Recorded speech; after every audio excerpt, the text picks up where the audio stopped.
Yap, ibinahagi ang convo nila ni VP Sara Duterte. Ibinahagi ni Director Daryl Yap sa publiko ang isang makabuluhang pag-uusap nila ni Vice President Sara Duterte, na kanyang ikino-commemorate sa pamamagitan ng isang post sa kanyang Facebook account. Ang post na ito ay naglalaman ng screenshot ng kanilang pribadong pag-uusap, kung saan ipinakita ni Yap ang mensahe ng suporta at ang reaksyon ni Vice President Duterte. Sa kanyang mensahe kay Vice President Sara Duterte, sinabi ni Yap, "Ingat dyan VP.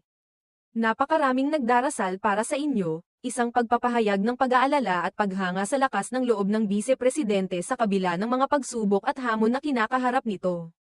Mabilis namang tumugon si VP Sara Duterte sa kanyang mensahe, na nagpakita ng isang quote card na naglalaman ng mga talata mula sa aklat ng Psalm sa Biblia, partikular ang chapter 10. Ang mga talatang ito ay tila nagbibigay ng lakas at gabay sa kanya sa mga oras ng pagdaranas ng mga pagsubok.